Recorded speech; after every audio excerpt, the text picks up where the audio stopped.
Avez-vous déjà remarqué que certaines personnes deviennent riches, alors que d'autres, peu importe leurs efforts, semblent coincés dans une position inadéquate toute leur vie? Pourquoi est-ce que certains travaillent 35 à 50 heures par semaine pendant 30 ans et n'ont presque rien à la retraite, alors que d'autres, en une décennie, construisent un patrimoine massif et atteignent la liberté financière? Le problème n'est pas le travail, ce n'est pas le talent, ce n'est même pas le montant de leur salaire. Le problème, c'est leur façon de penser l'argent. Dans cette vidéo, nous allons explorer quelques grandes leçons de Père riche, Père pauvre, un livre qui a transformé la vie de millions de personnes. Mais attention, savoir ces principes ne suffit pas. Ce qui va réellement faire la différence, c'est comment vous allez les appliquer dès aujourd'hui. Comme je le dis toujours, finance simplifiée, argent maîtrisé. Les riches ne travaillent pas pour l'argent, l'argent travaille pour eux. La plupart des gens pensent que pour devenir riche, il faut travailler plus et gagner plus.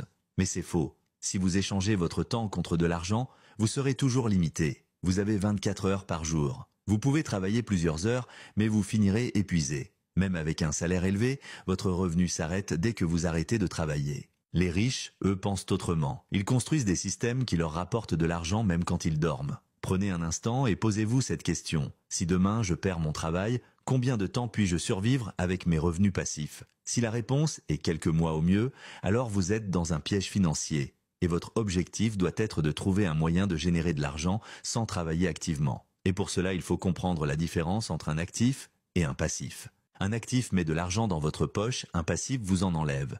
Si vous demandez à la plupart des gens ce qu'ils possèdent, ils vous diront « j'ai une maison, une voiture, des économies ». Mais ce qu'ils ne comprennent pas, c'est que la plupart des choses qu'ils considèrent comme des richesses sont en réalité des passifs. Votre voiture, vous payez du carburant, l'entretien, l'assurance, elle vous coûte de l'argent. Votre carte de crédit, vous empruntez de l'argent à la banque et vous lui rendez plus que ce que vous avez emprunté. En ce qui concerne votre maison actuelle ou votre future maison que je vous souhaite d'avoir, je vous laisse débattre en commentaire pour savoir si c'est un actif ou passif selon vous.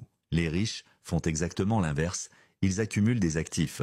Mais un actif, c'est quoi? Un actif, comme le dit le titre, c'est tout ce qui met de l'argent dans votre poche au lieu de vous en faire perdre. Un bien immobilier qui vous rapporte des loyers, des actions qui vous versent des dividendes, un business qui tourne sans que vous soyez là. Donc, la règle d'or est simple, achetez des actifs, limitez les passifs.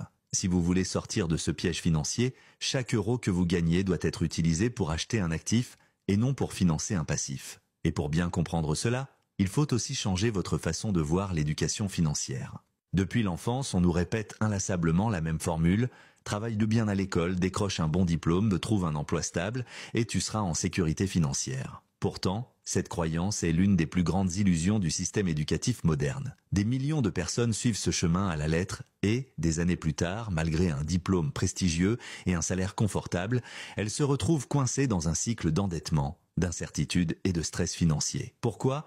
Parce que savoir gagner de l'argent ne signifie pas savoir le gérer ni le faire fructifier. Prenons l'exemple des médecins, des avocats ou des ingénieurs, des professions souvent perçues comme des symboles de réussite. Ce sont des experts dans leur domaine, formés durant des années d'études intensives. Mais malgré leurs revenus élevés, beaucoup d'entre eux luttent pour maintenir un équilibre financier. Ils accumulent des dettes d'études massives, s'engagent dans des crédits immobiliers excessifs, achètent des voitures luxueuses et adoptent un train de vie qui les enferme dans un cycle où plus ils gagnent, plus ils dépensent. À 40 ou 50 ans, ils réalisent souvent qu'ils ont beaucoup travaillé, mais construit très peu de richesses réelles. Mais pourquoi cette situation est-elle si courante ?